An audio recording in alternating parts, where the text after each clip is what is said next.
మన ప్రభువును రక్షకుడైన యేసుక్రీస్తు నామములో చేరువచ్చిన మీ అందరికీ వందనాలు. దేవునికి స్తోత్రాలు. దేవుని కృప మీకు తోడైయుండునుగాక. పరిశుద్ధ గ్రంథంలో నుండి ఒక మాటను మనం చదువుకుందాం. దేవుడు ఈ రోజున 4వ నెల మొదటి ఆదివారానికి మనం వచ్చాం. దేవుడు మనతో మాట్లాడునుగాక. దేవుని మాట శక్తి కలిగినది, ప్రభావం కలిగినది, అంతకు మించి ఘనమైన గొప్ప కార్యాలు చేయగలిగినది దేవుని వాక్యం. వాక్యంలో నుండి మనం మాటను చదువుదాం. యెషయా గ్రంథం 30వ అధ్యాయం. పరిశుద్ధ గ్రంథంలో ఉన్నవాళ్ళు యెషయా గ్రంథం 30వ అధ్యాయం 19వ వాక్యాన్ని చదువుదాం. యెషయా గ్రంథం 30వ అధ్యాయం 19వ వచనం చదువు. ఒక జనము కాపురముందని జనమా నీవిక ఏమాత్రము కన్నీళ్లు విడవదు. ఆయన నీ మొర విని నిశ్చయముగా నిన్ను కరుణించును. ఆయన నీ మాట వినగానే నీకు ఉత్తరం ఇచ్చును. ఆమేన్. చదవబడిన మాటల్లో నుండి ఒక మాటను మీకు జ్ఞాపకం చేస్తాను. దేవుడు ఈ నెలలో ఈ వాగ్దానాన్ని మన పట్ల, పరిచర్య పట్ల నెరవేర్చునుగాక. వాగ్దానం ఏంటంటే 3వ భాగంలో రాస్తున్న లైన్ నేను చదువుతున్నాను. ఆయన నీ మొర విని నిశ్చయముగా నిన్ను కరుణించును. చెప్పండి నాతో, ఆయన నీ మొర విని నిశ్చయముగా నిన్ను కరుణించును. చాలు. ఇక్కడ దేవుడు మనతో ఈ 4వ నెలలో దేవుని సన్నిధిలో ప్రార్థించగా దేవుడిచ్చిన ఒక వాగ్దానం. ఏమిటయ్యా వాగ్దానం అంటే అక్కడ చెప్తున్నాడు, ఆయన నీ మొర వింటాడు, నిశ్చయముగా నిన్ను కరుణిస్తాడు. మాట ఇచ్చినోడు మానవుడు కాదు, సర్వము నెరిగిన సర్వాధికారి, సర్వ సృష్టి వ్యాపకుడైనటువంటి యేసుక్రీస్తు నాథుని గురించి చెప్పబడుతున్న మాట ఏమిటంటే, ఆయన ఏదైనా చేయుటకు శక్తి కలిగిన దేవుడు, సమర్థుడైన దేవుడు. ఈరోజు నా దేవుడు మనతో చెప్తున్న చక్కటి వాగ్దానం ఏమిటంటే, ఆయన నీ మొర విని, నువ్వు ఏదైతే మొరపెట్టి ప్రార్థన చేస్తున్నావో, ఇదేని కొరకైతే నువ్వు అరులు చేస్తూ కన్నీరు కారుస్తున్నావో, దేని నిమిత్తమై దేవుని సన్నిధిలో ప్రాకులాడుతున్నావో, దాన్ని విని వెళ్ళిపోవడానికి ఆయన అసమానుడైనటువంటి వాడు కాదు, సామాన్యమైన వాడు కూడా కాదు. అసాధ్యమైన కార్యాలు సాధ్యము చేయుటకు శక్తి కలిగిన దేవుడు. ఆయన పేరు కరుణించు దేవుడు. ఈ నెలలో నువ్వు మనసారా చెప్పుకోగలిగిన మాట ఏంటంటే, అయ్యా ఈ నెల వాగ్దానం చేసావు, సేవకులు చెప్పారు నాయన, ఈ మాటను బట్టి నేను విశ్వసిస్తున్నాను, నీవు కరుణించు దేవుడు అని, నీవు కరుణ చూపే దేవుడు అని, కృప చూపే దేవుడు అని, నా పట్ల, నా కుటుంబం పట్ల, నా జీవితం పట్ల, నా భవిష్యత్తు పట్ల ఒక అద్భుతం చేయగలిగిన దేవుడు అని దేవుని యందు విశ్వసించి నిశ్చయముగా నీ వాగ్దానం చేసావునైనా నీవు ఈ నెలలో కరుణిస్తాను అని, నీ వాగ్దానం చేసావు, నువ్వు కరుణిస్తానని. కరుణిస్తానన్నవాడు మానవుడు కాదు, సత్య స్వరూపైన దేవుడు, సకలమును చేయగటకు శక్తి కలిగిన దేవుడు. ఆ దేవుని బట్టి నీవు హృదయమంతటితో కోరుకుని ఇష్టపడగలిగితే, నా దేవుడు నీతో చెప్తున్న మాట ఏంటంటే, ఆయన నీ మొర వింటాడు. హల్లెలూయా. ఆయన నీ బాధను చూస్తున్నాడు, నీ కన్నీరును చూస్తున్నాడు, నీ శ్రమను చూస్తున్నాడు, నీకుండే యావత్ బాధను ఆయన చూస్తున్నాడు.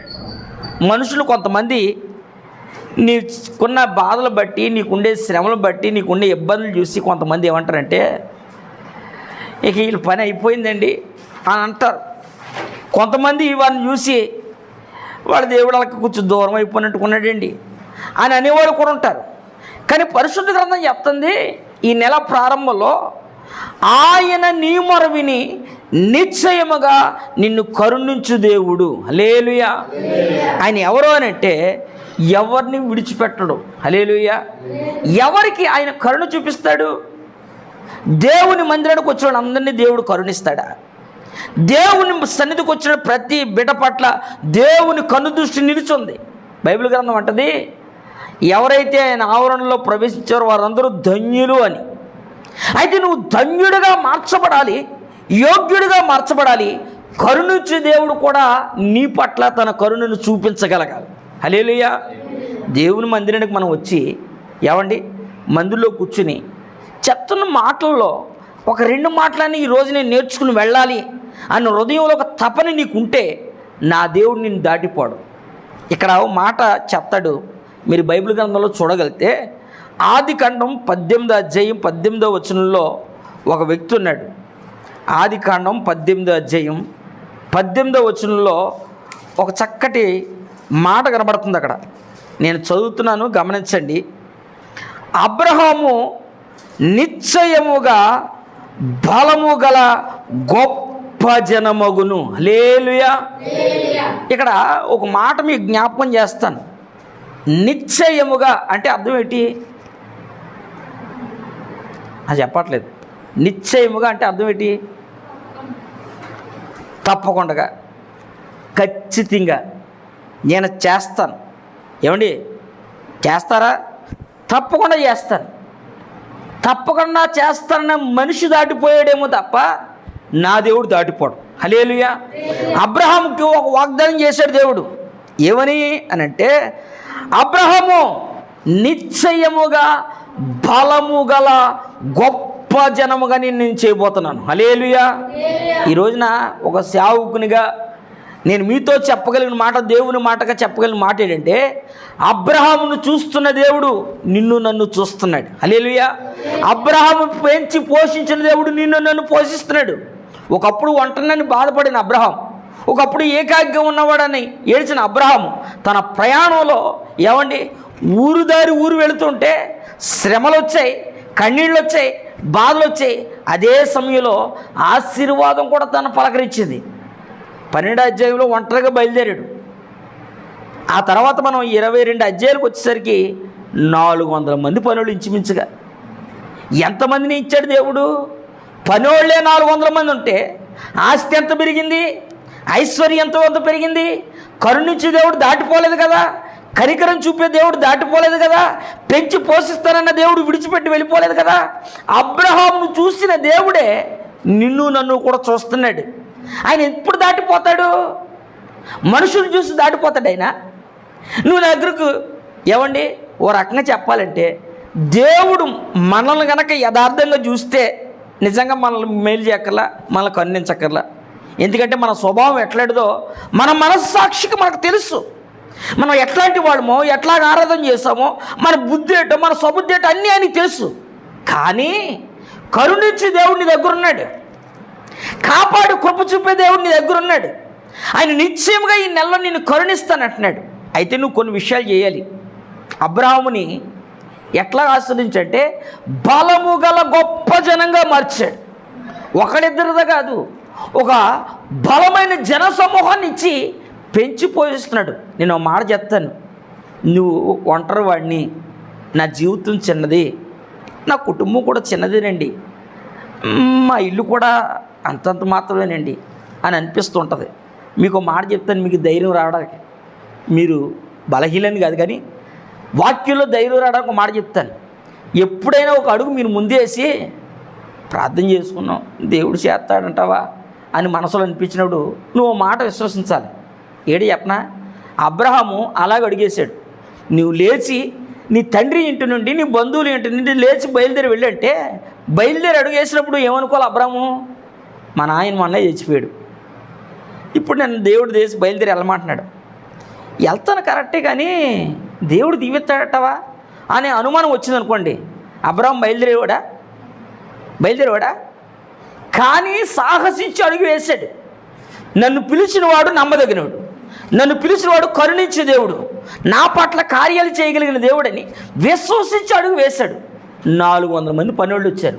నేనేమంటానంటే, ఒక అడుగు నువ్వు ముందుకేసిన తర్వాత మనం పుట్టుకతోనే దేవుని బిడ్డలం కాదు, పాపం లేని వాళ్ళం కాదు, పరిశుద్ధమైన జనాంగం కూడా కాదు. మనం ఎవరు అంటే అన్యజనులు, అంటే దేవుని ఎరుగని ప్రజలం. యేసుప్రభు ఇప్పుడు మిమ్మల్ని కదిలిస్తే ఒక్కొక్కరు ఒక్కొక్క సాక్ష్యం చెప్తారు. యేసుప్రభు దగ్గరికి ఎందుకు వచ్చారండి మీరు? అన్నయ్య యేసుప్రభు దగ్గరికి ఎందుకు వచ్చావు? తమ్ముడే యేసుప్రభు దగ్గరికి ఎందుకు వచ్చావు? నాన్న యేసయ్య దగ్గర నువ్వు ఎందుకు రాగలిగావు అని అంటే ఒక్కొక్కరు ఒక్కొక్క సాక్ష్యం చెప్తారు. ఏమండి నా జీవితంలో దేవుడు ఇలాంటి మేలు చేశాడండి. మేలు పొందకుండా ఎవరైనా వస్తారా? ఓ డాక్టర్ గారి దగ్గరికి బోర్డు పెట్టుకున్నాడండి, నేను ఎంబీబీఎస్ ఎఫ్ఆర్సిఎస్ అని బోర్డు పెట్టుకున్నాడు. అతని దగ్గరికి వెళ్ళేవాళ్ళు 10 మంది వెళ్తే 10 మందిలో ఒక 5 6 బాగుపడ్డారు అనుకోండి. ఏం చెప్తారు? ఏమంటే పలానా ఉన్న డాక్టర్ గారు తెచ్చా చాలా బాగా చూస్తాడండి ఆయన, మీరు అక్కడికి వెళ్ళని చెప్తాం. ఆయన దగ్గరికి వెళ్ళిన డబ్బు పోయి రోగం తగ్గలేదు ఏమంటాం? సత్యో కానీ ఆ హాస్పిటల్కి వెళ్ళకం. ఎందుకని? ఆయన బాగు చేయలేడు. పేరుకి పెద్ద హాస్పిటల్ కానీ ట్రీట్మెంట్ పెద్ద ఉండదు అని అంటారు. నేనేమంటాను చెప్తా, యేసు ప్రభుని నమ్మి విశ్వసించి నువ్వు వస్తే, ఆయన మాట ప్రకారం నువ్వు నిలబడితే దేవుడు నీకు ఒక అద్భుతం చేస్తాడు. సాతానుగా నేనేమంటాడంటే, తమ్ముడు చేసిన బచ్చాలే, దేవుడు నేను దేవుతాను అనుకుంటున్నావు, చిచ్చి అస్సలు దేవుడు దేవుడు వెళ్ళటం అనుకుంటాం.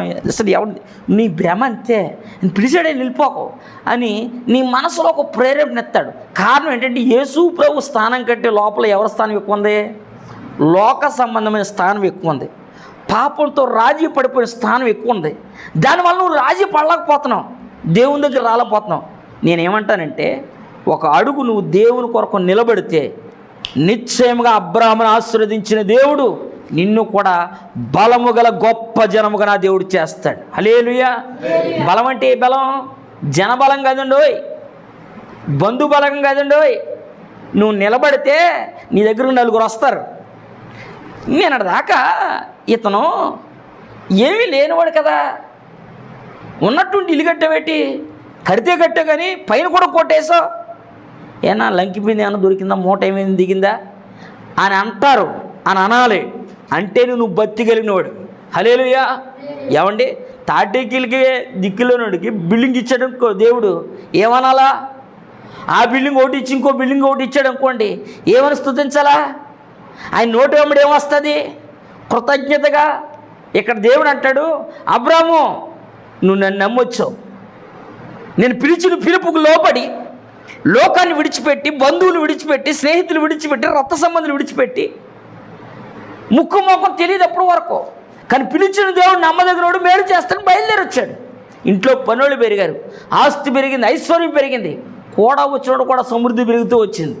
అబ్రాహాము చూసిన వాళ్ళు రాజులు సహితం దండం పెట్టి, అయ్యా నువ్వు మహారాజులు అంటోడివి, మా దగ్గర నుండి వెళ్ళిపో అని కొంతమంది రాజులు కూడా అతను చూసి తనకుండే ఘనతను పొగడుతున్నారు.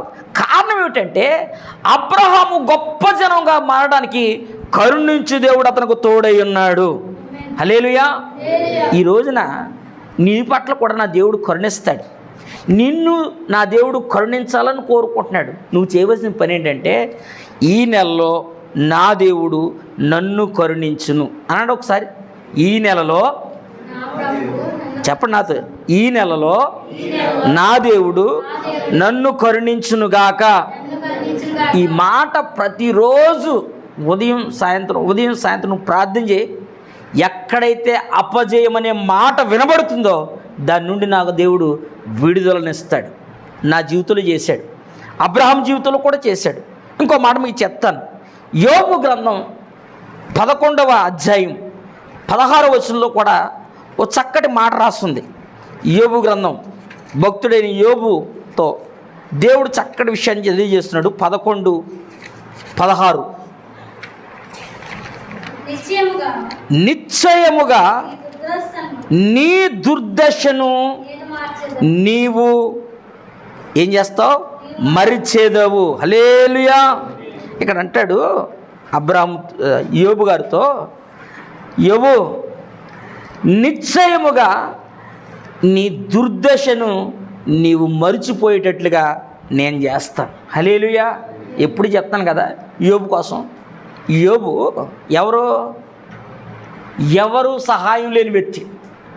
నా భాషలో చెప్పాలంటే అనామకుడు, ఒంటరుడు, కానీ 10 మందిని పిల్లల్ని అన్నాడు, భార్య, ఇంతమందిని పెట్టుకుని అసలు మనసులో నాన్న ఓపు నమ్మకం ఎట్లా వచ్చింది అంటే, ఏమండి నేను ఆరాధించే దేవుడు ఉన్నాడండి, ఆయన చూసినప్పుడు చాలా విషయాలు నేర్చుకోవచ్చు.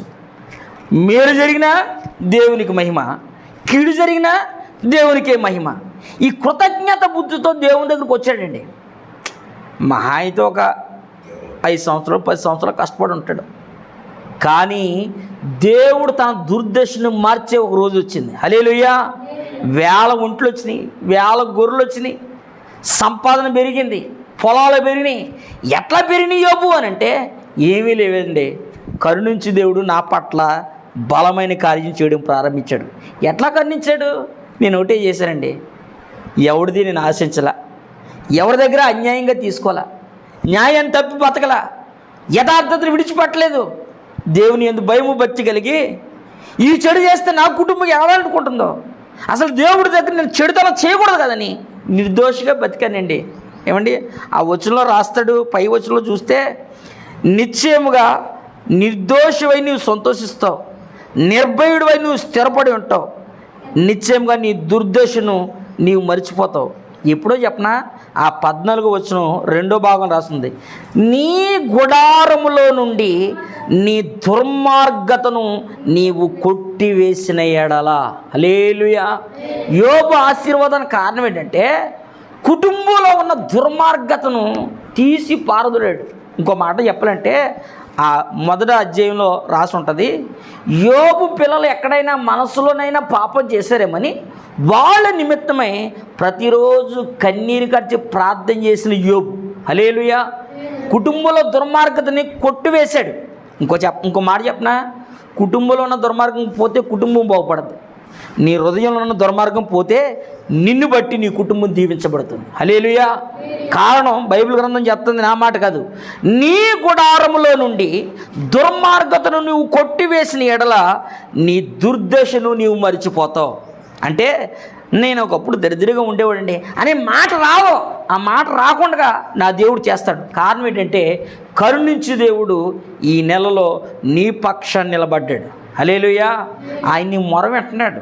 మనం అనుకుంటాం దేవుని మందిరానికి వెళ్తాను కానండి, దేవుడు నన్ను చూస్తాడంటారా, దేవుడు నన్ను పట్టించుకుంటారంటారా, అసలు దేవుని దృష్టిలో నేను ఉన్నానంటావా అని ఎవరికి చెప్పుకోకుండా రాత్రుళ్ళు ఒంటరిగా కూర్చున్నప్పుడు ఏడ్చిన అనుభవాలు ఎన్ని లేవు జీవితంలో. మన కళ్ళ ముందు ఎన్ని కదలాడతలేదు. ఆ క్షణంలో ఒక్క నిమిషం మోకరించి, అయ్యా నీ బిడ్డను కదయ్యా, నా తప్పులు నా అపరాధాలు నా దుర్మార్గాలు చూసి నన్ను దాటి వెళ్ళిపోద్దు బాబు, నన్ను జ్ఞాపకం చేసుకొని ఆయన అని ఒక్క నిమిషం నువ్వు ప్రార్థన చేస్తే నీ కన్నిటికి దాటిపోకుండా నీ గుమ్మలో కూర్చుంటాడు యేసయ్య. హల్లెలూయా. ఆయన కరుణించేవాడండి, ఆయన మేలు చేసే దేవుడండి, ఆయన ఎవరికి అపకారం చేయడండి, ఎవరినైనా దీవించడానికి ఇష్టపడతాడు నా దేవుడు. అట్లాగా ఈ యోబుని తన కుటుంబంలో ఉన్న దుర్మార్గతను తీసివేసుకున్న తర్వాత దుర్దశను మర్చిపోయేటట్లుగా దేవుడు చేశాడు. మరో మాట మీకు చెప్తాను. కీర్తనల గ్రంథం 32వ అధ్యాయం, ఆ పక్కనే ఉంటుంది కీర్తనల పుస్తకం 32వ అధ్యాయం. దయచేసి గమనించండి. ప్రేమతో మనం ఏంటంటే ఖచ్చితంగా మీరు వచ్చేప్పుడు పరిశుద్ధ గ్రంథాలు తెచ్చుకోవాలని ప్రేమతో మనవే. మీకు అందరికీ బైబిల్ నేను ఇచ్చాను, ఆ సంగతి మీరు మర్చిపోయి నేను మర్చిపోలేదు. ఎందుకంటే కొన్నది నేను కనుక నాకు గుర్తుంది, మీరు గమనించాలి. 32వ అధ్యాయం 6వ వచనంలో రాయబడిన మాట చదువమ్మ. నీ దర్శన కాలమందు భక్తి గలవారందరూ నిన్ను ప్రార్థన చేయుదురు, విస్తార జల ప్రవాహములు పొరలి వచ్చినను నిశ్చయముగా అవి నీ మీదకి రావు. హల్లెలూయా. ఎవరైతే కుటుంబంలో దుర్మార్గతను కొట్టివేసుకుంటారో, ఫస్ట్ పాయింట్, దేవుడు నిన్ను కరుణించాలంటే కుటుంబంలో ఉన్న దుర్మార్గతను కొట్టివేసుకుంటావో వాళ్ళ కోసం చెప్తున్నాడు. దర్శన కాలమందు భక్తి గలవారు నిన్ను ప్రార్థన చేస్తారు. ఇందా చెప్పనే, నీ మనసు ప్రేరేపించినప్పుడు కన్నీళ్ళలో ఉన్నప్పుడు నువ్వు చేయవలసిన పని ఏంటంటే దేవుడు ఏం చేయడు మనకి అని అనకూడదు, దేవుడు నాకేం చేశాడు అనకూడదు. దేవుడు ఏమీ చేయకపోతే ఇప్పటికే ఏ సరత్మే జీవి నా కోసం ఒక పాట పాడేసింది, పరదేశులమో అనే పాట పాడేసేవాడు. దేవుడు కృప ఇంకా ఉంచాడు, కరుణించు దేవుడు నా పక్షమై నిలబడ్డాడు. శ్రమలు బాధలు కన్నీళ్ళు అనేవి ప్రతి మనిషికి వస్తాయి, వాటి నుండి బయటపడడానికి నీవే ప్రయత్నం చేయాలి. నాకు నరాల బలహీనత వచ్చి మంచం మీద ఉండిపోయానండి. లెగలేకపోతున్నాను. అప్పుడు ఏం చేయాలా? అమ్మ కొంచెం అరే పినిహాసు నిర్మలా కొంచెం ఏదైనా ఆటో పట్టించి తీసుకెళ్ళి కొంచెం నన్ను హాస్పిటల్లో పెడితే దానికి ఏం చూపించుకుంటాను అని అనాలి. ఎందుకని? బాగుపడాలి కనుక. అంటే ఉదాహరణ చెప్తున్నాను. దేవుని దగ్గరకు వచ్చినప్పుడు కూడా నీ బాధని నువ్వు దేవుడు చెప్పుకోవాలా, నీ కన్నీళ్ళని దేవుడి దగ్గర చెప్పాలా. లేదు ఒంటరిగా ఉన్నావు, నీ మనసు ప్రేరేపించింది, అప్పుడు ఎవరి దగ్గరికి వెళ్ళాలి? మా మామయ్య దగ్గరికి వెళ్తేనా, లేదా మా అన్నయ్య దగ్గరికి వెళ్తానా? కాదు కాదు కాదు, మొదట దేవుని పాదాలు పెట్టుకో, ఆ తర్వాత చెయ్యి. నేను ప్రార్థన చేసిన ప్రతిసారి అడగకుండానే సహాయం ఏదో పక్క నుంచి వస్తుంది నాకు. మిమ్మల్ని మీకు చెప్పడానికి గల కారణం ఏంటంటే, ఎవరో దగ్గర నుంచి ఆ చిన్నమ్మో పిన్నో బాబాయో ముక్కు మొక్కలు తెలియదు కూడా మొన్న ఒకసారి ఫోన్ చేసి 5,000 వేసాడు. అంటే కోనకని అన్ని తీసుకొని అన్నాడు. ఏం చెయ్యాలా అని ఆ రాత్రి ఓ 10 నిమిషాలు ప్రార్థన చేసిన, ప్రభా ఎవరి దగ్గరికి వెళ్ళిన అడిగినా, ఒకవేళ అడిగినా మరి నీవే ఉద్యోగం చేస్తావు అంటాడు కదా, ఏటు ప్రభా అని కళ్ళు మూసుకుని ప్రార్థన చేసుకుని ఓ నిమిషం ఏడితే పొద్దున్న ఫోన్ వచ్చింది, చిన్న కానుక పంపించాడు 5,000 రూపాయలు. నా అవసరం 2,800, కానీ 5,000 రూపాయలు ఇచ్చాడు. ఎందుకని? కరుణించు దేవుడు నీతో ఉన్నాడు, ఆయన కృప చూపు దేవుడు నీ పక్షాన్ని నిలబడ్డాడు. నువ్వు అనామకుడికి నువ్వు అనుకుంటున్నావు, నిన్ను అనిపిస్తాడు. సాతానుగాడు ఏమనిపిస్తాడంటే, ఇగో బులనియా ఎందుకు ప్రార్థన చేయడం తమ దేవుడు ప్రార్థన కంటే మనకెవరో చాలామంది కాబోలు ఉంటారు కదా, ఈడు కాకపోతే ఆడు కాకపోతే ఈడు, వీళ్ళిద్దరు కాకపోతే మన దేవుడు అయినాడు కాబట్టి ఎక్కడ దిక్కు కూర్చున్నాం. కానీ అప్పులా ఉంటుందా, తీరుతుందా? 1,000 రూపాయలు నా జోబీలో ఉన్నప్పుడు సంతోషంగా లేను. ఇప్పుడు 10 రూపాయలు కూడా 100 రూపాయలు 1000 రూపాయలాగా ఉంది. హల్లెలూయా. నాకు వచ్చేది కొంచెమే, కానీ దాన్ని దేవుడు అదే ఇందాక పాడుకున్నాం, నీ చేతిలో రొట్టెని నేనయ్యా దాన్ని విరిచి 5 రొట్టెలు 2 చేపలు 5,000 మందికి ఎట్లా పెంచాడని అనుకుంటా ఉండేవాడిని. చిన్నతనంలో కూడా నేను కూడా అనుకుంటుంటే రొట్టె అంటే మామూలుగా ఉండదు, అంత రొట్టె వేసి ఉంటారు, పెద్ద రొట్టె పెడతా ఉన్నారు. ఒకవేళ అంత రొట్టె వేసి పెట్టినా మనిషికి ఇంత మొక్క వస్తుంది తమ్ముడు. కనీసం మనకు బంగారు ప్యాకెట్ ఇచ్చిన ఒక కడుపు నిండుతుందా? బైబిల్లో రాస్తుంది, వారందరూ తిని తృప్తి పొందిన తర్వాత ఇంకా మిగిలి ఉన్నాయంట. దేవుని ఆశీర్వాదం అలా ఉంటుందండి. హల్లెలూయా. దేవుడిచ్చే ఆశీర్వాదం అలా ఉంటుంది. నువ్వు చేయవలసిన పని ఏంటంటే, నీ దేవుడు నేను దర్శించిన కాలంలో నువ్వు చేయవలసిన పని ప్రార్థన చేయాలి. నువ్వు ప్రార్థన చేస్తే ఏమని చెప్పినా, విస్తార జల ప్రవాహంలో పొర్లి నీ మీదకు వచ్చేసిన నిశ్చయముగా అవి నీ దగ్గర దాకా వచ్చాకపోతే తప్ప నీ మీదకి రావు. ఏమండి, కరుణ దేశంలో చాలామందిని దర్శించింది. చాలామంది ఏమనుకున్నానంటే, నాకు కరుణే రాలేదు అని నువ్వు అనుకుంటున్నావు, వచ్చిపోయింది. అది దేవుని కృప దేవుని కరుణ నీ పేరులో ఉంది కనుక దేవుడు నేను కాపాడాడు. హల్లెలూయా. ఏమన్నా కరుణ చాలామంది కోటీశ్వర్లు వెళ్ళిపోయారండి, ఆ మార్గంలో చాలామంది భక్తులు వెళ్ళిపోయారు. కానీ నీ మొర విన్న దేవుడు, ఇంకో మాట చెప్తాను, మీరు ఏమనుకుంటారో నాకు తెలియదు, కానీ నా వైపు చూస్తే ఓ మంచి మాట చెప్తాను. నీ వల్ల దేవునికి ఉపయోగం ఉందో లేదో నాకు తెలియదు, కానీ నిన్ను ఏ విధంగా చేత నిన్ను బాగు చేసి పరలోకం తీసుకెళ్ళని ఉంచాడు. హల్లెలూయా. ఆ మోక్షపురాన్ని నడిపించడానికి వచ్చాడు. నేనేమనుకుంటానంటే, మనం ఎక్కడికి వెళ్ళాం కాబట్టి పాటర్ గారు కాబట్టి లోపల ఉన్నాం కాబట్టి మన కరుణ రాదు, అబ్బాయి కేటి మన కింగ్ అని అనుకుంటాం. కానీ కింగ్ కాదు, నువ్వు కింద బొంగంటే ఒక పని చేయవు. బొంగన్నా కొంచెం పొయ్యిలెట్టుకుంటే దీనికన్నా పని చేస్తాయి. మన సచ్చిందా దేనికన్నా ఉపయోగపడతామా? కుక్క కన్నా కొంచెం ఏమండి ఆ ఎముకలు కలిసి కప్పులు కలుపుతారంట. మనిషి ఎముకలు ఏదంటే కలుపుతారని ఎప్పుడు చూడలే. మనం ఒకసారి టీవీలో వస్తే కుక్క ఎముకలు అవి తీసుకొచ్చి ఆ టీ పొడి వాటిలో కలుపుతారని చెప్పి తెలిసింది. మనిషి చచ్చిపోతే దేనికి పనిచేయడు. ఇంకో సంగతి చెప్పిన, 3 అంతస్తుల బిల్డింగ్ కట్టుకున్న, 4 డాబాలు ఉన్నా, చుట్టుపక్కల 100 మంది బంధుబలం ఉన్నా, తీసుకొచ్చి రోడ్డు మీద ఎత్తాను నేను. మా నాన్న ఎంతో ప్యాంగం కొనుక్కుండా 2 లక్షలంట మంచం దేవుడు అందే చేయించాడు అని మంచమే పడిపోతే గంట మా అబ్బాయి రే అర్జెంటుగా మా నాన్న తీసుకొచ్చి వేసే బయట వేస్తున్నాములా. ఎందుకని? వాల్యూ లేని జీవితం, వాల్యూ లేని బ్రతుకు. దేవుడు నిన్ను ఘనపరిచి ఏ విధం చేతనైనా నీ పట్ల ఆయన కరుణించి నిన్ను నీ మొర విన్న దేవుడు నిన్ను ఆశీర్వదించాలని ఈరోజు నీతో మాట్లాడుతున్నాడు. హల్లెలూయా. నీ దర్శన కాలమందు ప్రజలందరూ ప్రార్థన చేస్తారు. ఎందుకనంటే విస్తార జలప్రేమలు అంటే విస్తారమైన శ్రమలు నీ దగ్గరకు వచ్చినా అవి నీ దగ్గరికి నిన్ను తాకవు, నిన్ను ముట్టవు. అక్కడ రాస్తాడు, అవి నీ మీద రావు, నీ యొద్దకు రావు. కారణం ఏమిటంటే దేవుడు నిన్ను ప్రేమిస్తున్నాడు. హల్లెలూయా. ఇంకో మాట మనం చూస్తే అదే కీర్తన గ్రంథం 58వ అధ్యాయం, కీర్తన గ్రంథం 58వ అధ్యాయం 11వ వచనంలో రాయబడిన చక్కటి మాట. 58:11 కావున నిశ్చయముగా నీతిమంతులకు ఫలము కలుగును. అలేలు చెప్పండి ఒకసారి గట్టిగా. ఏటంట దేవుడు దుర్మార్గతను కుటుంబంలో తీసుకుంటే యోబు దుర్దశను మార్చేశాడు. ఇక్కడ భక్తుడైన దావీదు దర్శన కాలం ముందు దేవుని మొరకు అప్పగించుకుంటే జలప్రవాహాలు శ్రమలు ఎన్ని నా దగ్గరకు వచ్చినా నా దగ్గరికి దాకా రాకుండా అవి కనబడినట్టు అలా కళ్ళ ముందు మాయమైపోయినాయి. ఇక్కడ అంటాడు, నిశ్చయముగా నీతిమంతులకు ఫలము కలుగును. ఆమేన్ చెప్పండి ఒకసారి, కొంచెం గట్టిగా చెప్పండి. ఏంటది? పాస్టర్ గారికి ఫలమా లేకపోతే అందరికైనా? నీతిమంతులకు ఫలం. హల్లెలూయా. ఎవరికి ఇస్తాడు దేవుడు ఫలం?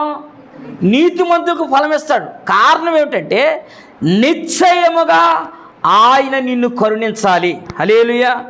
కరుణించే దేవుడు నీ మొరవిని, నీ కన్నీరుని చూసి, నీకుండే బాధలను చూసి వెళ్ళిపోకుండా ఈ నెలలో దేవుడు చెప్తున్నాడు, కరుణించే దేవుడు నా పట్ల సాయం చేస్తాడు, నా పట్ల కార్యం చేస్తాడు. ఈ నెలలో నువ్వు కళ్ళు తెరిచినా కళ్ళు మూసినా నీ నోటంట రావాల్సింది కరుణించే దేవుడు నీ పక్షాన్ని ఉన్నాడు. నేను కొత్తగా భక్తి జీవితం ప్రారంభించినట్లు కొత్తగా నేను ఎందుకంటానంటే అప్పుడు దాకా కుదిరి ఎక్కువైపోయి అటు ఇటు తిరుగుతూ ఉండి మందిలో ఒక అడిగెట్టాను. ఆ రోజు ఒక వాగ్దానం, నాకు ఆ వాగ్దానం నా జీవితం మొత్తం గుర్తుండిపోద్ది. విజయ పాస్టర్ గారు చెప్పారు 2005వ సంవత్సరంలో.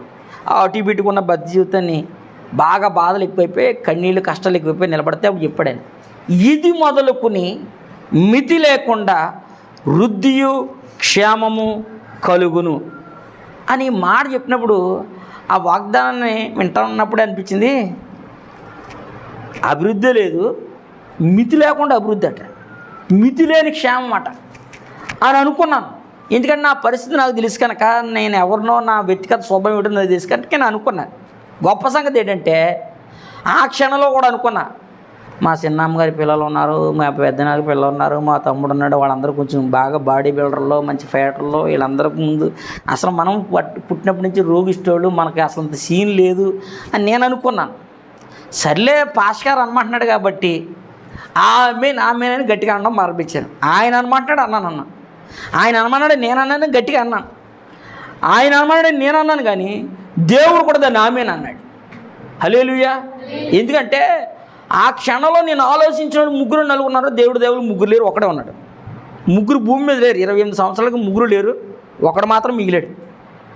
అప్పుడప్పుడు ఈ వాగ్దానం పెట్టి నేను కూడా ఆలోచించుకుంటా, ఏదైనా వాగ్దానం చెప్పిన అసలు దేవుడు నన్నెందుకురా జ్ఞాపకం చేసుకున్నాడు, నన్నెందుకు దేవుడు జ్ఞాపకం చేసుకోవాలా అని అనుకున్నప్పుడు ఆ ప్రారంభ భక్తి కొంచెం బలంగా చేసాడు. ప్రారంభించినప్పుడు ఆమె అన్న మాటనే దేవుడు జ్ఞాపకం చేసుకున్నాడు.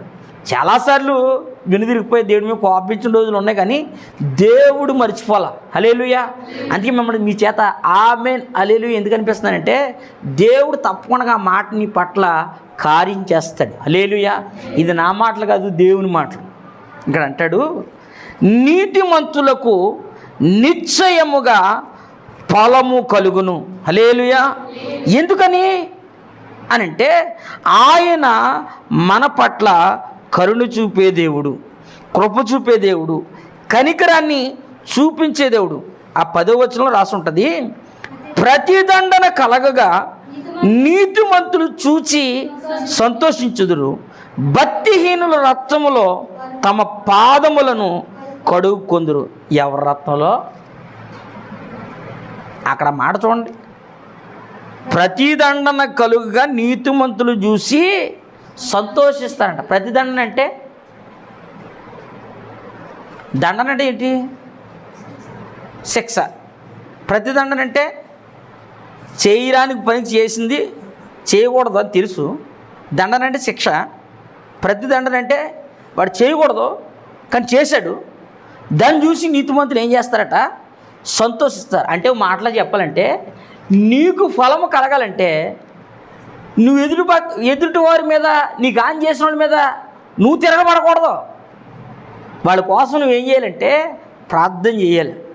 అయ్యా వాడు నిన్న ఇప్పుడు గత 2 వారాలుగా ఫోన్లు పగిలిపోతున్నాయి పగడాల ప్రవీణ్ గారి కోసం. ఏమన్నదంటే అలా ఆవిడ, ఏమండి మా ఆయన గారు ఏదో రోజు ఖచ్చితంగా ఇలాగ చచ్చిపోతారన్న సంగతి మాకు ఎప్పుడో తెలుసు. ఆ చంపేసినప్పుడు మేము క్షమించేసాం. ఆవిడ ఆ మాట చెప్పినప్పుడు అక్కడ పెద్దలు చాలామంది పాస్టర్లు ఉన్నారు. ఆవిడ ఏం మాట్లాడకుండా వచ్చి వాళ్ళందరినీ దేవుడు క్షమిస్తాడు, మా ఆయన కూడా క్షమించాడు. ఈరోజు వాళ్ళ నా భర్తను చంపేశారు, రేపు వద్దు నా భర్త స్థానంలోకి వచ్చి వారే సువార్త ప్రకటించేవారుగా మారతారేమో, క్షమించి వదిలేయండి అని వదిలేసింది ఆవిడ. అందరూ అది పట్టుకుని ఓ చెప్తున్నారు, ఏమండి ఆయన వదలకూడదు అంటే ఫ్యామిలీయే వద్దంది. ఏదో రకంగా పోతాలేండి వాళ్ళు వదిలేయండి. నా భర్త చనిపోతాడని మా భర్త నాకు చెప్పాడు. ఎప్పుడో నాకు వార్నింగ్ కాల్స్ వచ్చినప్పుడు, రాంగ్ కాల్స్ వచ్చినప్పుడు నాకు చాలాసార్లు చెప్పాడు. ఏమవుదండి అని విడిచిపెట్టారు. దీన్ని ప్రతిదాన్ని అంటారా? శిక్షకు ప్రతిగా శిక్ష చేసామనుకోండి, దానివల్ల ఏమైనా మేలు కలుగుతుందా? శిక్షించినోడు, ఇప్పుడు నిన్ను తిట్టినోడు, నిన్ను ఇబ్బంది పెట్టి మాట్లాడినాడు, రేపు పొద్దున్న నీ ఎదుగు చూసి నీ దగ్గరకు వచ్చి ఏదైనా సహాయం అడగలినప్పుడు అడగడా? ఎందుకని? నిన్నదాకా నన్ను తిట్టి ఆడబోసుకుని కాని మాటలు పడిగి నా మీద అబద్ధ సాక్ష్యం పలుకున్నాడు. ఇప్పుడు నేను బాగుపడిన తర్వాత నన్ను చూసి వెళ్తే బాగుండు, కానీ ఒకప్పుడని కాని మాటలు అనేసాను. ఆ తమ్ముడు నా చెల్లిని రకరకాలుగా మాట్లాడాను. నేను ఏం ముఖం పెట్టుకుని వెళ్ళను అని మనసులో కృంగిపోతాడు. దేవుడు అంటాడు, ఒకవేళ నేను ఇబ్బంది పెట్టి అట్లాంటి ప్రతికూల పరిస్థితులకు ఎవరన్నా వస్తే కనుక నువ్వు జాగ్రత్త. నువ్వు వారి మీద కక్ష పూనుకోవద్దు, వారి మీద ప్రతీకారం తీర్చుకోవద్దు, ప్రతిదండన వారి కోసం నువ్వు చేయడానికి ఇష్టపడద్దు. నువ్వు నీతిమంతుడిగా నిలబడి సంతోషించు. అయ్యా నన్ను వాళ్ళ పక్షాన్ని ఉండకుండా నన్ను కాపాడాయని దేవుని సందో ప్రార్థన చేస్తే దేవుడు అంటాడు, నిశ్చయముగా నీతిమంతులకు ఫలము కలుగును. హల్లెలూయా. మన దేవుడు ఎవరంటే, నువ్వు నీతిగా బ్రతికితే నిన్ను చూసి ఆశీర్వదించే దేవుడు. యోబుని అంటాడు, దుర్మార్గత నీ కుటుంబంలోంచి నువ్వు కొట్టివేసుకుంటే, నీ కుటుంబంలో ఉన్నటువంటి చేదైంది ఏదైతే దేవునికి నచ్చనివి ఉన్నావో వాటిని విడిచిపెడితే నీ దుర్దశను, అంటే నువ్వు ఏ స్థితి అయితే బాగోలేక బాధపడి ఇబ్బందులు పడుతున్నావో ఆ స్థితి నువ్వు మర్చిపోయేటట్లుగా నేను చేస్తాను. హల్లెలూయా.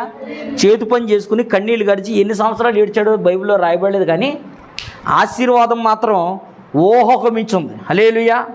ఊజు దేశంలో గొప్పవాడు ఒకడు ఉన్నాడండి, అతని పేరు యోబు. ఎవడా నీ పుట్టుపర్వతం? ఏమిటో ఒకప్పుడు బొట్టలు అమ్ముకునేవాడండి, బొట్టలే అల్లుకున్నాడు. చేతి పని అంటే కదా, చేతి పని అంటే బంగారం పని కాదు కదా, బంగారం అంటే రాసేవాడు. అప్పుడు కూడా బంగారంలో వజ్రాలు వైడూర్యాలు ఉన్నాయి. 4 కాసులు లేదా 10 కాసులు బంగారం ఉండేదండి, లేదా 10 కేజీలు బంగారం ఉండేదండి. అక్కడ రాస్తాడు, యోబు చేతి పనిని దేవుడు దీవించి చుండుట చేత దేశంలో ఆస్తి బహుగా విస్తరించింది. యోబుకే చేస్తాడా దేవుడు? మనకు చేయడా? యోబునే చూస్తాడా దేవుడు? యోబు కొరకే దేవుడు ఉన్నాడా? ఆయన అంటాడు, యోబు గారు 29వ అధ్యాయంలో, నా సంగతి చెవును పడిన ప్రతివాడు నన్ను చూసి అదృష్టవంతుడు అదృష్టవంతుడు అదృష్టవంతుడు అంటున్నారు. యోబు కోసం విన్న వాళ్ళందరూ అంటారంట అదృష్టవంతుడు అదృష్టవంతుడని. నేను అంటాను, యోబునే కాదు నిన్ను కూడా అదృష్టవంతుడిగా చేయగలడు, అదృష్టరాలుగా చేయగలడు. కారణం ఏంటో చెప్పనా? ఆయన నిన్ను కరుణించు దేవుడు. హల్లెలూయా. ఆయన అంటాడు యెషయా గ్రంథంలో, ఆ పైన ఇంకో మాట రాసి ఉంటుంది, జనమా నీవికనేమాత్రము కన్నీళ్లు విడవు. ఎందుకు విడవు? ఎందుకు కన్నీరు కాల్చవు అని అంటే, ఆయన నీ మొర విన్నాడు, నీ బాధను చూస్తున్నాడు. ఆయన నువ్వు కాల్స్తున్న కన్నీరు, నీకున్న ఇబ్బందులు, నీకుండే సమస్యలు నువ్వు మర్చిపోయినా ఆయన మర్చిపోట్లా. రాత్రులు కావచ్చు, ఒంటరిగా ఉన్నప్పుడు కావచ్చు, నువ్వు ఏడ్చిన ఏడుపుని మనుషులు, నీ బంధువులు మర్చిపోయినా నా దేవుడు మర్చిపోలేదు. ఆయన నిన్ను చూస్తున్నాడు. ఆయన చూస్తున్న దేవుడు అంటాడు, నిశ్చయముగా నేను నిన్ను కరుణిస్తాను. హల్లెలూయా. ఇది కదండి వాగ్దానం. ఈ వాగ్దానం చేదు పట్టుకుని ఏమన్నా చాలాసార్లు నేను ఆ 2005 తర్వాత చాలాసార్లు ప్రతి వాగ్దానాన్ని గుండెలపై రాసుకుని ప్రార్థన చేసుకున్నాను. కొన్ని సంవత్సరాలు ఇబ్బంది పడ్డాను. కానీ ఆశీర్వాదం స్టార్ట్ అయిన తర్వాత ఏమండి, ఇంత బంగారం ఉందనుకోండి, రేపు అనేటప్పుడు ధీమాగా ఉంటాం. కానీ దేవుడు ఏం చేస్తాడు చెప్పనా, ఏ పూట ఆహారం ఆ పూట తీసుకొచ్చి పెడతాడు. బైబిల్ గ్రంథంలో ఏలి అనే భక్తుడు ఉన్నాడు. ఎవరైనా చెప్పండి గట్టిగా, ఏలి అనే భక్తుడు ఉన్నాడు. పాస్టర్ గారిని దేవుడు దర్శించి, బాబు నువ్వు కెరీర్తో వాగు దగ్గరికి వెళ్ళు అన్నాడు. అక్కడేం డూప్లెక్స్ బిల్డింగ్ లేదు, ఏమి లేదు. ఓ చెట్టు ఉంది, చెట్టు కింద కూర్చున్నాడు. ప్రభువా ఎందుకనైనా పంపించావు అనుకుని, దేవుడు వెళ్ళమన్నాడు కదా ఇవాళ వస్తేమో అనుకుని పడుకున్నాడు. సరిగ్గా పోయిన టైంకి 12 గంటలకు బెల్లకొచ్చి కావు 4 కాకులు అరిసింది.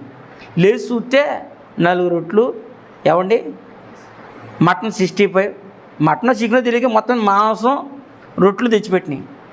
కాకి ఎప్పుడైనా పెడుతుందా? అసలు ఎవరికైనా పెట్టడం చూసారు ఎప్పుడన్నా? ఎవరి దగ్గర ఉంటే పట్టుకుపోద్ది, ఎవరికి పెట్టదు. తీసుకొచ్చి పెట్టింది. ఎన్ని సంవత్సరాలు? చాలా సంవత్సరాలు కరువు కాలంలో పోషింపబడ్డాడు కొంతకాలం. ఈ చిన్న తర్వాత ఆ కెరూతు వాగులో నీళ్ళు తాగేవాడు. వాగు కూడా ఎండిపోయే సమయానికి తీసుకెళ్ళి దేవుడు ఎక్కడ పెట్టాడు చెప్పనా, సారేపతిలో ఒక విధవరాలు ఉంది, భర్త లేని ఆవిడ ఇంట్లో ఇంత డబ్బు ఉంటుందండి. ఆవిడే విధవరాలు. ఇంటికి వెళ్తే పాపం ఆవిడ బయట గిన్నెలు తోముకుంటుంది, పొలాలు ఏరుకుంటుంది. ఆవిడ అడిగాడు, అమ్మ కొన్ని మంచిలు అంటే మంచిలు ఇచ్చింది పాపం. ఇదిగో నాకు ఒక అప్పని తీసిరా అన్నాడు.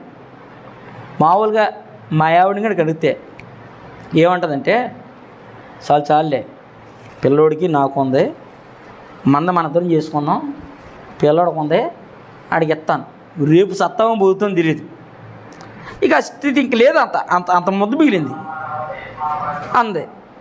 ఆవిడ ఏమన్నాలంటే, ఏమండి ఇది తిని మేము సర్దామని చెప్పింది పాపం పాస్టర్ గారికి. ఇది తిని మా అబ్బాయి నేను ఇది తిని పూటకే కరువు అయ్యా, దేశంలో ఎక్కడ లేదు అడుగుతున్నాం అని అనాల. సర్లే ఆవిడేమనుకుంది, నేనేమనుకుంటానంటే ఇప్పుడు చచ్చినా చేస్తాం, రేపు చచ్చినా చేస్తాం. సర్లే పోయే ముందు మంచి పని చేద్దాం అనుకుని పాప ఆయనకు ఒక అప్పని తీసుకొచ్చి ఇచ్చింది. ఈవిడ తెచ్చాక పిండు ఎంతైతే తీసిందో తగ్గల అంతే పిండి ఉంది. మళ్ళీ ఇంకోటి చేసింది, మళ్ళీ వేసింది, అంతే ఉంది. వాళ్ళ అబ్బాయి కొట్టేసింది, ఆవిడ 2 తింది, అలా ఉంది. ఆ పిండి అవట్లా, ఎన్నిసార్లు తీసిన పిండి ముద్దలాగా ఉంటుంది. కానీ అప్పాలు పెరుగుతున్నాయి. 3 సంవత్సరాల్లో ఆ అప్పాలు తిని బతికాడు. హల్లెలూయా. దేవుని ఆశీర్వాదం మూట వచ్చి దిగుపడుతుందేమో నాకు తెలియదు, కానీ నేను అనిపించింది ఏంటంటే ఏ పూటగా ఆ పూటకి మనకి వచ్చేది. అది బాస్మతి రైసా, లేకపోతే సన్న బీమా, కోటా బీమా, లేకపోతే చికెనా, లేకపోతే అబ్రామా, ఏదన్నది కాదు, మొత్తం మీద నీ దగ్గరకు వచ్చి పడుద్ది. దేవుడు కరుణిస్తే ఎలా ఉంటుంది. హల్లెలూయా. ఆయన దీవిస్తే ఎలా ఉంటుంది. మనం ఏమనుకుంటామంటే మేడలో మిదిలి వస్తాయి. ఎప్పుడు వస్తాయి చెప్పనా, నువ్వు నిలబడాలి. అబ్రాహాముతో అంటాడు, అబ్రాహాము నిశ్చయముగా నువ్వు బలము కలిగిన గొప్ప జనంగా మారుతావు అన్నాడు. గొప్ప జనంగా మారతాకి వెనకాల 10 మంది ఉంటే పోయి జనంగా మారచ్చు. ఒంటరిగా ఆ ఊరు వెళ్ళమంటే బయలుదేరి వెళ్ళిపోయాడు ఆయన. ఈ ఊరొద్దు ఇంకో ఊరు వెళ్ళంటే అక్కడికి వెళ్ళిపోయాడు. వెళ్తున్న ప్రతి చోట కన్నీళ్ళు వచ్చాయి. ప్రతి చోట అబ్రాహాంకి ఏమండి శోధన ఎదురైంది. కట్టుకున్న భార్యని తీసిపోయినాడు ఒకడు. ఏమండి పిల్లల్నిచ్చి కొడుకునిచ్చి, కొడుకుని కూడా బలిచ్చామన్నాడు యేసయ్య. బాబు అబ్బాయి ఇచ్చే అన్నాడు. కానీ అబ్రాహాం జంకాడా? ఎక్కడ జంకలే. ఎందుకని? దేవుడు నన్ను కరుణిస్తాడు, బూడిదలోంచైనా నాకు కొడుకుని ఇవ్వగలడు, విశ్వసించి వెళ్ళాడండి. ఈరోజు మీకు చెప్పే పాఠం ఏంటంటే, యేసయ్య ఈ నెలలో నన్ను కరుణిస్తాడు అని ఒక తీర్మానం నువ్వు చేయగలిగితే, ఈ తీర్మానంలో కొన్ని అరమరికలు ఏవైతే నీటిలో, నీ కుటుంబంలో, నీ మనసులో దేవునికి నచ్చని ఆ దుర్మార్గమైన లేదా చేదని వేరైనా దాన్ని తొలగించుకొని దేవుడు నిన్ను దర్శించినప్పుడు మోకరించి ప్రార్థన చేస్తావో అప్పుడు నా దేవుడు నిన్ను దాటి వెళ్ళిపోడు. ఇక్కడ అంటాడు, నీతిమంతులకు ఫలము దయచేయు దేవుడైన. హల్లెలూయా. ఎందుకని అంటే నువ్వు నీతిమంతుడు కనుక నీకు ఫలం ఇస్తాడు. ఆ కింద రాస్తాడు, భక్తిహీనులు ఏమైపోతారట, నిశ్చయంగా న్యాయం తీర్చే దేవుడు లోకంలో ఉన్నాడని మనుషులందరూ నిన్ను గురించి ఒప్పుకుంటారు. ఎవరంట? న్యాయం తీర్చే దేవుడు నీ పక్షాన ఉన్నాడని. మన దేవుడు న్యాయం తీర్చేవాడా, అన్యాయం చేసేవాడా? మేలు చేసేవాడా, కీడు చేసేవాడా? అపకారం ఉపకారం అపకారం చేస్తాడు యేసు ప్రభు. నువ్వు అపకారమే తలపెట్టిన ఉపకారమే చేస్తాడు ఆయన. అపకారం ఇప్పుడు చేయడు. ఆయన అపకారం చేస్తాం మొదలెడితే భూమి మీద ముందు వెళ్ళిపోతాం. ఇంకో మాట చెప్పమంటారా? నేను ప్రసంగం విన్నాను. దేవుడు కనుక మనం ఒప్పుకోకపోతే పరదేశంలో ప్రియుల పాట ఉండదు, ఏముండదు. అననీయ సప్పేర్లని అపోస్తుల కార్యాలు ఇద్దరు ఉన్నారు. అలాగే పాట పాడలే, బాక్సులు కొనలా, ఏడ్చి వాళ్ళు లేరు, డప్పు కొట్టి వాళ్ళు లేరు, ఎవరు లేరు. పడి చచ్చిపోయారు. పక్కన పనులు వచ్చి తీసుకెళ్ళి పాతి పెట్టేశారు. భర్తను పాతి పెట్టేసరికి భార్య వచ్చింది, ఆవిడ కూడా అబద్ధపడింది, చచ్చింది, తీసుకెళ్ళి లోపల వేసేసారు. దేవుని కృప దూరం అయిపోతే మన స్థితి మనం చూసుకునే ఆకర్షకు పంటరే అది కూడా నోచుకోం. దేవుడు మన పక్షాన ఉండాలి. దేవుడు నీకు ఫలాన్ని ఇస్తాడు. ఆయన నిన్ను కరుణించాలని కోరుకుంటున్నాడు. ఎందుకు కరుణించాలని కోరుకుంటున్నాడో చెప్పినా, నువ్వు ఆయన బిడ్డవు కనుక, ఆయన సందులో ప్రార్థన చేస్తున్నావు కనుక. ఏమండి, మందిరంకి వచ్చిన వాళ్ళు అందరినీ దేవుడు దీవిస్తాడంటే దీవిస్తాడు. ఎప్పుడు? నీ మాట, నీ మొర, ఆయన నీ మొర విన్నప్పుడు. అయ్యా కన్నీళ్ళలో ఉన్నాను నాయన, కష్టాల్లో ఉన్నాను ప్రభువా, ఇల్లు కట్టుకుంటున్నాను నాయన, పిల్ల ఫీజులు కట్టాలయ్యా అని నువ్వు అరిచి దేవుని సందులో ప్రార్థన చేస్తే అప్పుడు జవాబు వస్తుంది.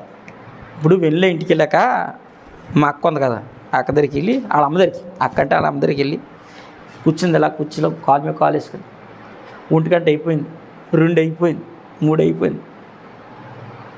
వాళ్ళ అమ్మ ఏమంటదే? ఈ పిల్ల ఏమనాలే? ఆకలేస్తుంది, అన్నం పెట్టమ్మా అని అనాలి వద్దా? లేదా ఈ పిల్లన్నా ఎట్టుకుంది అనాలా? నాకు ఆకలి అవుతుందని మధ్యాహ్నం 12 గంటల నుంచి 3 అయ్యేదా కనుక్కుంది అనుకో, ఎరా బబ్బులు కడుపు నిండుతుందా? ఎందుకని? అమ్మని అడగాలి, లేకుండా ఎట్టుకుని తినాలి. పెట్టుకుని తెచ్చుకున్నంత ఓపు నీకు లేదు. నువ్వు సంపాదించి తెచ్చుకున్నదేమో ఇంత ఉంటుంది, అదే మిగలట్లా. దేవుడు అంటాడు, నువ్వు నన్ను అడిగి నేను నీకు ఇస్తాను అంటున్నాడు. నువ్వు కన్నీరు కాచి నన్ను మొరపెట్టు, నీకేది కావాలో కదా బాబు, నువ్వు కావాల్సిన దానికైతే ఎక్కువే ఇస్తాను. నీతిమంతులకు ఫలం దయచేస్తానన్నాడా, ఆశీర్వదిస్తానన్నాడా? ఫలము అంటే చాలా ఉన్నాయి. ప్రేమ, సంతోషం, సాత్వికం, అభిషేకం, ఆశ, నిగ్రహం, ఏదో రకరకాల బోల్డ్ అని ఉన్నాయి. ఇవన్నీ ఒకే దాంట్లో ఉన్నాయి. సీతాఫలం పండు ఇలా ఉంటుంది, దాంట్లో గింజలు ఎన్ని ఉంటాయి? చాలా ఉంటాయి కదా. ఆశీర్వాదాలు కూడా అలాగే ఇస్తాడు దేవుడు. అయితే నువ్వు ఒక తీర్మానం చేయాలి, ప్రభువా నేను నీ సొత్తేని ప్రజగా మారుతాను, నా కుటుంబంలో ఉన్న దుర్మార్గం నేను కొట్టివేసుకుంటాను, నా మనసులో ఉన్న చేదరి వేరు నేను తీసేసుకుంటాను అని ప్రభుతో ఒక ఉడంబడిక చేయాలి. నా దగ్గర కాదు. నీ మనసులో ఏడ్చినా, దేవుని దగ్గర ఏడ్చినా ఏడవలసిన ఏడిపిది. చివరిగా ఒక మాట మీకు జ్ఞాపకం చేస్తాను. దేవుడు ఎవరికి చేస్తాడు చెప్పండి? నీతిమంతులకైనా ఫలం దయచేవాడు. చదవండి ఒక మాట, మత్తయి సువార్త 12వ అధ్యాయం 28వ వచనం. మత్తయి సువార్త 12:28 ఉందా? దేవుని ఆత్మ వలన నేను దెయ్యములు వెలగొడుతున్నాను. నిశ్చయముగా దేవుని రాజ్యము మీ వద్దకు వచ్చి ఉన్నది. చాలు. ఇక్కడ ఇలా తర్వాత చదువుకోండి. ఎక్కడి నుంచి అంటే 22 నుంచి ఆఖరి వరకు చదువుకుంటే అక్కడ ఒక మాట ఉంటుంది. ఆయన దేవుని రాజ్యం ఎక్కడికి వచ్చిందంట? మీ వద్దకు వచ్చింది. చెప్పండి, ఎక్కడికి వచ్చింది? దేవుని రాజ్యం మీ వద్దకు వచ్చింది అంటే మీరు దేవుని దగ్గరికి వచ్చారు. మరి రకంగా చెప్పాలంటే దేవుని రాజ్యం కొరకు సిద్ధపడడానికి ఇక్కడికి వచ్చారు మీరు. ఆశీర్వాదం అనేది తప్పకుండా ఉంటుంది. ఆశీర్వాదం కంటే ప్రాముఖ్యమైనది దేవుని రాజ్యం. దేవుని రాజ్యం సంపాదించుకునే దాని కొరకు ఇక్కడ దాకా వచ్చారు. ఇప్పుడు ఇంటికాడ ఎన్ని పనులు లేవు, ఇంటికాడ వదిలేసి మా అబ్బాయిని వదిలేసిన ఎన్ని పనులు లేవు. ఆ పక్కన పృథ్వీపాల్, ఈ పక్కన యశ్వంత్, ఆ పక్కన ఆడు, ఈ పక్కన ఈడు, 4 మీటింగ్లు, బోరు టైం కూడా తెలియకుండా ఆడుకోవచ్చు. అన్ని పనులు ఆడికి అంటే మావుడు కాబట్టి ఇట్లా రకరకాల పనులు ఉంటాయి. ఇవన్నీ విడిచిపెట్టి దేవుని దగ్గరికి వచ్చావు కదా. ఇక్కడ అంటాడు, నిశ్చయముగా దేవుని రాజ్యం మీ వద్దకు వచ్చింది. ఇంకొక మాట మీరు చదవండి, నిర్గమాకాండం 20 అధ్యాయం 6వ వచనం. నిర్గమ 26 ఉందమ్మా బైబిల్లో.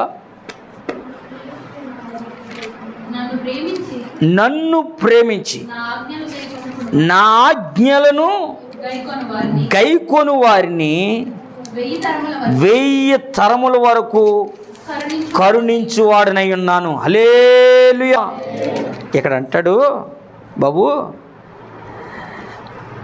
దేవుని రాజ్యం దగ్గరికి వచ్చావు కదా, దేవుని సన్నిధి దగ్గరికి వచ్చావు కదా, దేవుడు కరుణించాలని కోరుకుంటున్నావు కదా, దేవుడు నిన్ను ప్రేమిస్తున్నాను చెప్తున్నావు కదా. ఎప్పుడు ప్రేమిస్తాడైనా, ఎప్పుడు నన్ను ఆశీర్వదిస్తాడంటే నన్ను ప్రేమించి నా ఆజ్ఞలను గైకొను వారిని. ఎన్ని తరాలు? 1000 తరాలు. మనమే ఓ తరం అనుకోండి పోనీ, మన తర్వాత 1000 తరాలు అంటే ఇక ఎన్ని తరాలు? 999 తరాలు. నిన్ను బట్టి దేవుడు దీవించాల. భయభక్తులు కలిగి దేవుని ప్రేమించి ఆయన ఆజ్ఞలు గైకొన్నట్టు విషయంలో ఎక్కడ వెనకడికి వేయట్లే. ధర్మశాస్త్రం చెప్తుంది నీ దేవుడైన యెహోవాను ప్రేమించడం. ఇందాక పొద్దున్న సండే స్కూల్ పిల్లలకి ఇచ్చా ఈ 12 ఆజ్ఞలు. సిబిఎస్ క్లాసులు 23 తారీఖున సెలవు ఇస్తారని తెలిసింది. 24, 25 రోజు తారీఖులో 2 రోజులు పెట్టాలి సిబిఎస్ క్లాసులు. మీకు ఎలాగ అర్థమవుతుందో నాకు తెలియదు, కానీ నాకు ఒక ఆశ ఉంది. నేను సచ్చేలేవు, నేను పోయేలేవు. ఖచ్చితంగా కొంతమందినైనా దేవుని కొరకు సిద్ధపరచాలనే ఒక తపన తప్ప ఇంకోటి సంపాదించగలి దాచుకోవాలని ఏమీ లేదు. ఎప్పుడన్నా కావాలంటే బోరుని తెస్తానేమో తప్ప మావిడికో ఉంగరమో మా ఆవిడకో నెక్లెస్ జీవితంలో కొన్నాం. పెళ్ళైన కొత్తలో అని చెప్పాను, వజ్రాలు వైడూరులో మన దగ్గర ఉండవు. మనకున్న వజ్రం వైడూరు ఏమంటే దేవుడు అక్కడ ఇస్తే ఇస్తాడు. అక్కడ లేదు, మన దగ్గర వాచ్మెన్ డ్యూటీ చేశాడా దానికని ఇంకే ఎక్కడెట్ట పర్లా. కానీ మొత్తం మీద మోక్షపురంలో ఆయన ముఖ దర్శనం చేయాలి మనం.